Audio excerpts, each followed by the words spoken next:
I don't remember when I started noticing her. Not really. Maybe it was the way she always pulled her curtains halfway, leaving just enough space for the evening light to spill through. Or maybe it was the silence that followed after she did.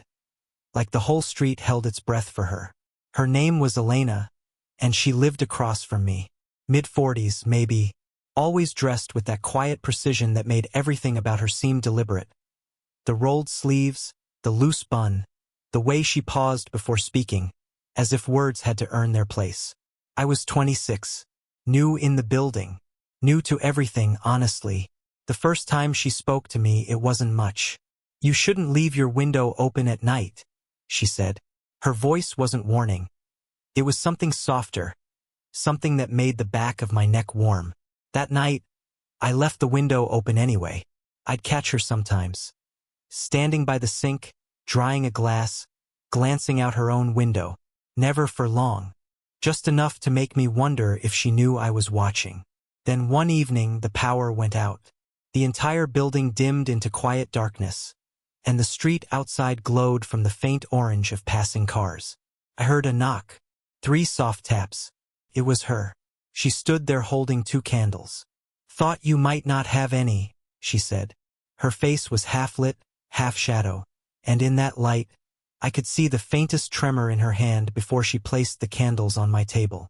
"Thank you," I said, trying not to stare too long. "It's nothing," she murmured. "I hate the dark. I figured you might too." The apartment smelled faintly of her perfume. Jasmine and something faintly bitter, like rain on old wood. She looked around, then smiled at the clutter of my books, the half-finished cup of coffee. "You write. Try to." She leaned closer, reading a line from a page I'd left open. Her hair brushed my shoulder for just a second. That second lasted longer than it should have. Her voice dropped slightly. "You write about love?" I didn't answer right away. She was still close, close enough that I could feel the warmth of her arm. "Sometimes," I said, "mostly about people who don't say what they mean." She gave a small laugh.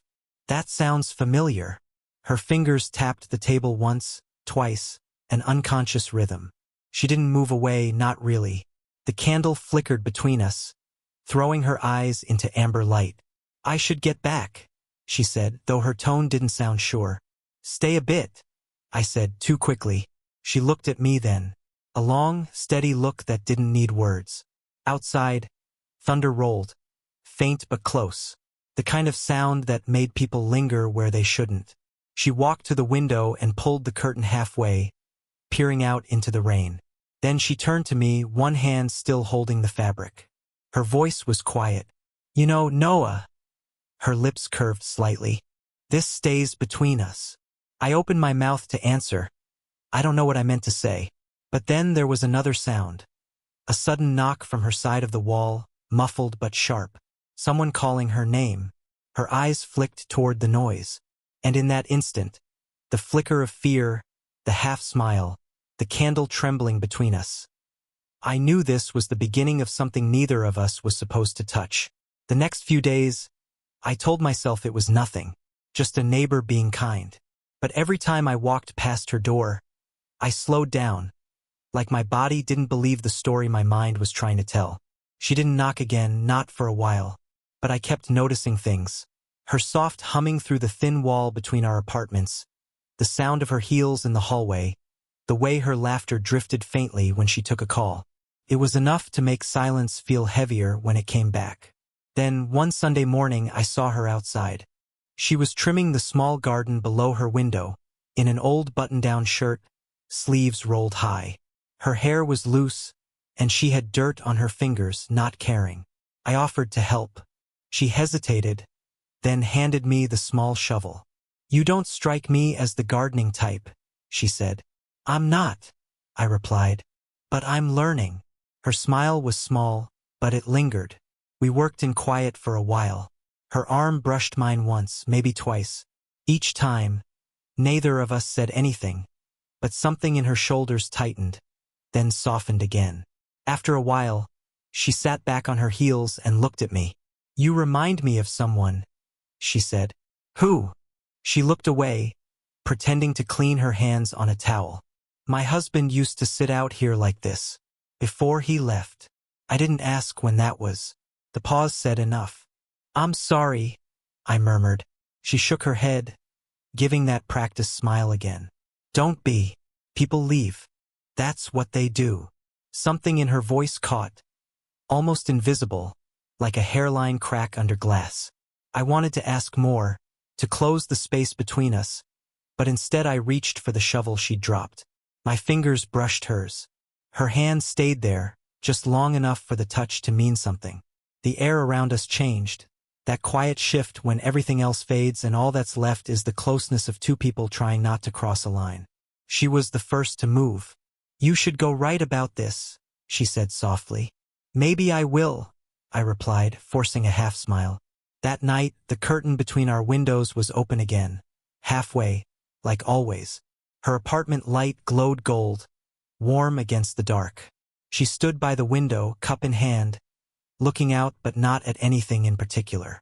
When she saw me, she didn't move, just a faint tilt of her head, a silent acknowledgement. And then, slowly, deliberately, she reached out and drew the curtain closed. For a moment I thought that was it, the end of whatever this was. But as the fabric fell, I noticed her hand pause halfway down, her fingers pressing against the glass from her side, right where mine hovered on mine. Not touching, not quite, just close enough that I could feel the warmth through the air between us. And for the first time I realized we were both pretending not to want what was already happening. It was raining again, one of those steady, whispering rains that blurred everything outside. I'd been writing when I heard her knock. 2 soft taps, familiar now. When I opened the door, she stood there holding a book, already damp at the edges. You borrowed this, she said. Months ago. I hadn't, but I knew she needed a reason to be there, so I nodded. Right? Come in. She hesitated only for a breath before stepping inside. Her hair was wet, a few strands clinging to her cheek. She smelled faintly of rain and coffee. I didn't think you'd be home, she said, her voice softer than usual. I wasn't supposed to be. That made her look up. For a long second, she just stood there, eyes on mine, before looking away again. The room felt smaller than before, too warm, too still. She noticed the unfinished story on my desk, her name hidden in the margin of a sentence I hadn't meant for anyone to read. Her hand hovered over the page. Is this about me? It's not finished, I said. That's not an answer. I swallowed, unsure whether to lie or tell the truth. She looked at me then, not with anger, but with something quieter. Curiosity, maybe, or the kind of recognition that made you want to step closer. She did. Only a few inches, but it changed everything. Her breath brushed my collarbone when she spoke. You shouldn't write about me, Noah. I can't seem to stop. Her lips parted, but no words came. The silence between us was heavy, rhythmic. Our breathing, the rain, the soft hum of the city outside. And then her phone buzzed, loud, jarring. She flinched, stepping back. The screen lit up with a name, David. Her ex-husband, maybe, or someone new. I didn't ask. She turned the phone face down on the table, exhaling. He always calls when it's inconvenient. You could answer. No, she said quickly, then quieter. Not now. Her pulse was visible at her neck, quick and uneven. She rubbed her arm, as if trying to ground herself, but her eyes didn't leave mine. I reached for the towel on the counter. You're soaked. Here. She took it, fingers brushing mine, and something in her face shifted. Her walls slipped, just for a moment. She whispered, You shouldn't look at me like that. Then stop standing so close, I said, before I could stop myself. Her lips curved, small, dangerous. You're too young to talk to me like that. Maybe, I said. But you didn't move. She didn't. The space between us vanished, and for a heartbeat, I thought she would close it completely. Her gaze fell to my mouth, lingered there, and then someone knocked on her door. Loud, urgent. She froze. We both turned, listening. A woman's voice, her friend from down the hall, calling her name through the rain. Elena's breath hitched. She whispered, "Don't." But neither of us stepped away. Her friend knocked again, louder. Elena's hand trembled, and before she pulled away, she pressed her palm lightly against my chest. Just once. A silent plea or warning. I couldn't tell. Then she whispered, "Later," and slipped out into the hall.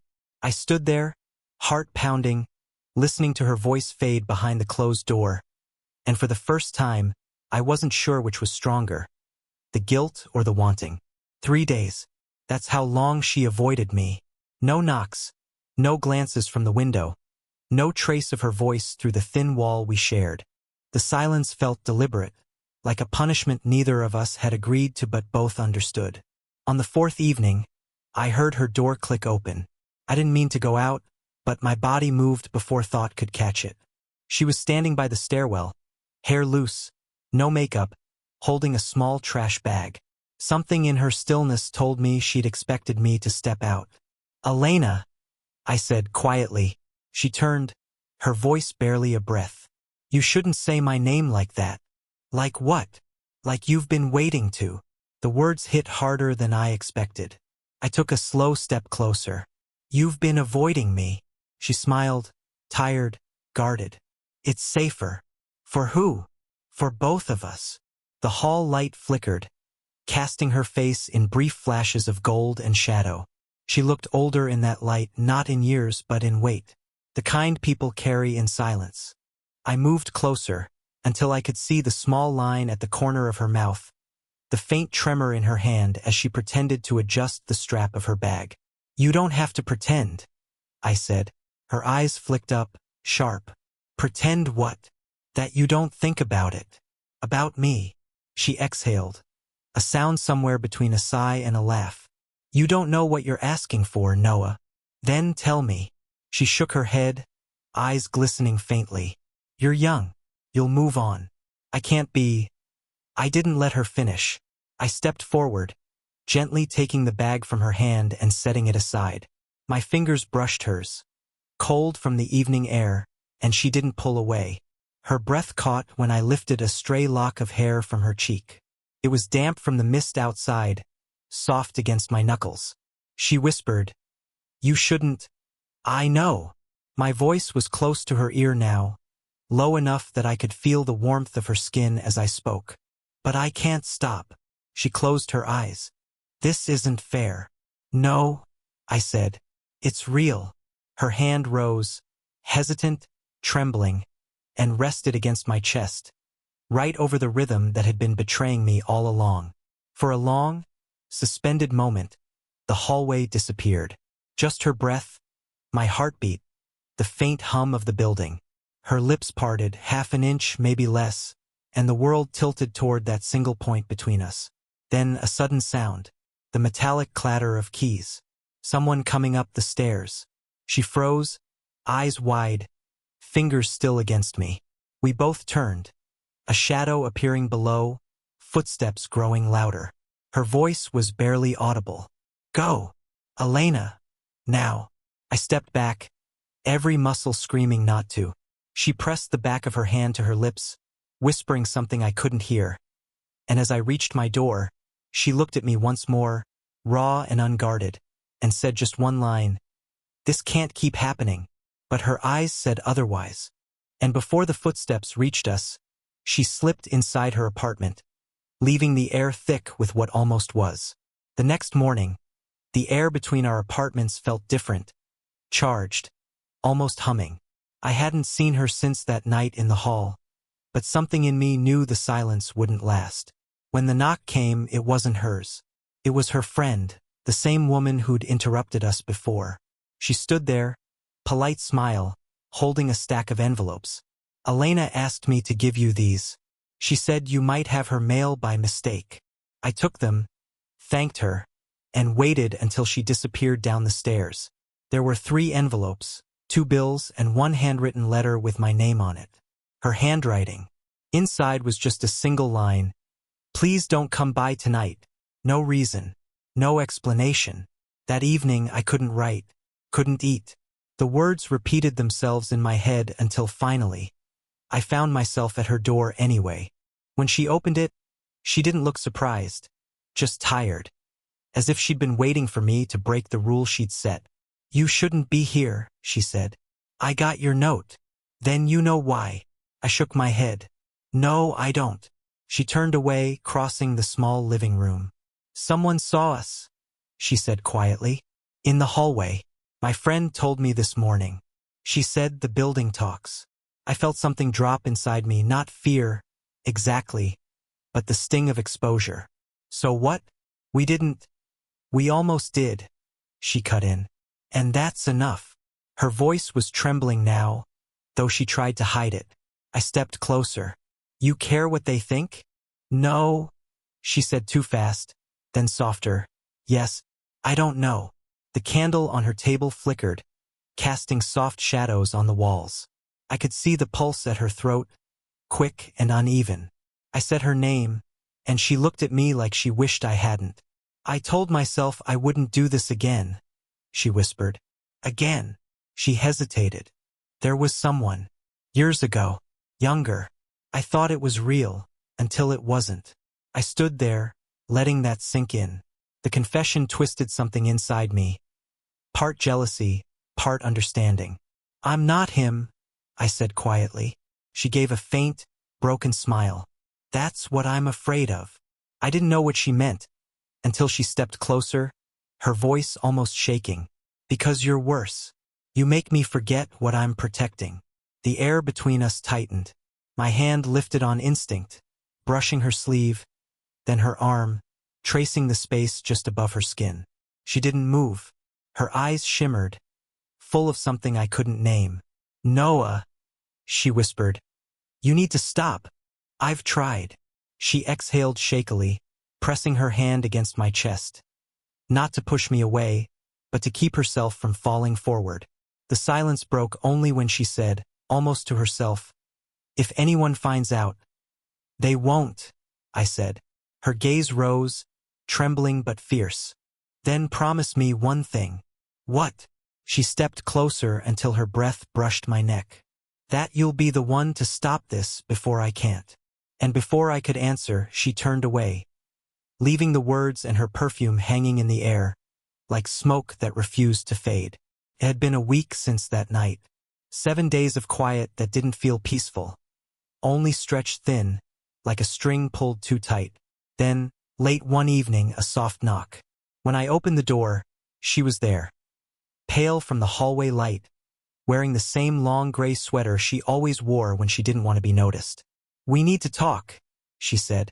Her voice was steady, but her hands weren't. I stepped aside to let her in. The room was dim, only the desk lamp burning low.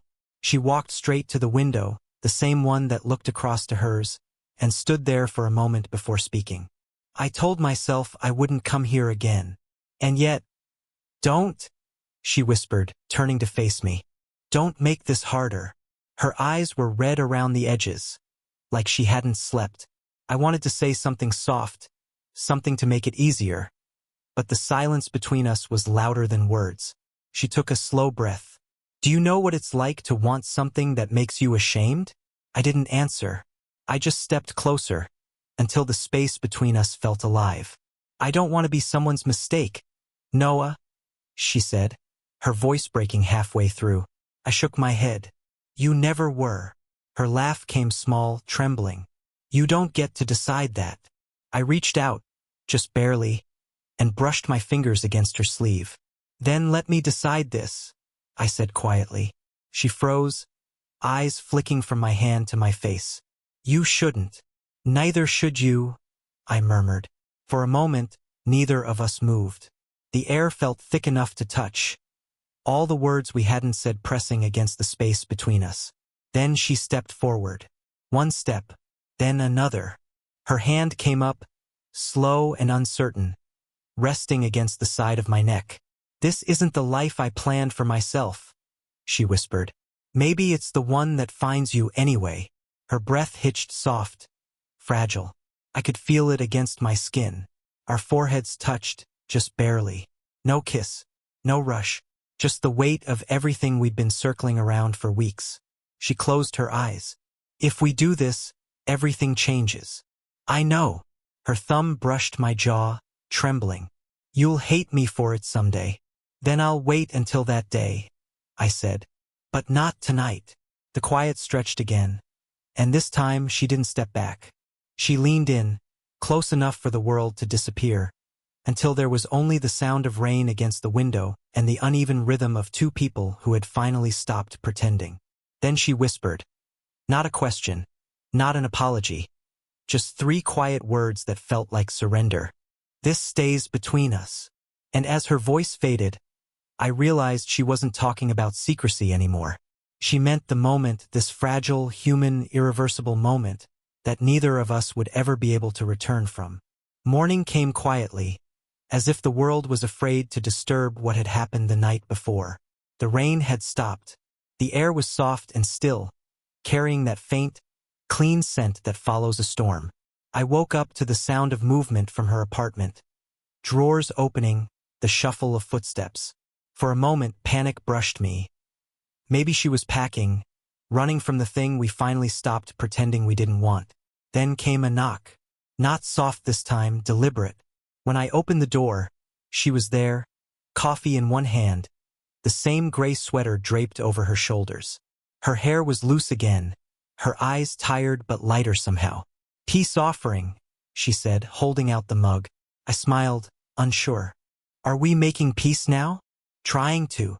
She stepped inside without waiting. We didn't talk right away. The air was different, no longer heavy, but careful. Her hand brushed the table as she set her mug down, tracing the faint ring left from an old coffee stain. I couldn't sleep, she admitted. I kept thinking I should regret it.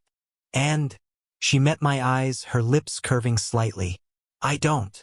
The words landed softly, but they hit deep. I sat across from her, elbows on my knees. You don't have to explain anything. She laughed under her breath. I think I do. To myself, at least. I nodded. Silence again, but not the same kind as before. This one felt like understanding. I spent so many years being careful, she said. With everything. What I said. Who I let close. I forgot what it felt like to just feel something without permission. I reached across the table, my fingers brushing hers. She didn't pull away this time. It doesn't have to be complicated, I said. It already is, she murmured. But maybe that's okay. Her thumb grazed the back of my hand. A small, tender motion that carried more truth than any promise could. When she finally stood, she didn't move toward the door. She stepped closer instead, standing in front of me, her breath warm, her voice almost a whisper. You make me feel seen, she said. I rose slowly until we were eye level. And you make me feel steady. For a long moment we just looked at each other.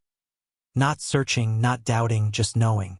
Then she leaned forward, resting her forehead against mine. No rush, no fear, just quiet warmth. The kind of closeness that didn't need hiding anymore. When she finally pulled back, she smiled. Not the guarded one I'd seen so often, but something open, alive. She said softly, maybe this doesn't have to stay between us. And for the first time, I believed her. We sat together by the window as the light grew stronger, her head resting lightly against my shoulder. The world outside carried on, ordinary, unchanged. But for us, something had shifted. No curtain between us anymore. Just morning, and the quiet, human certainty that we'd found something worth the risk. Headphone, did you enjoy the story? Speech balloon, what kind of stories would you like to hear next?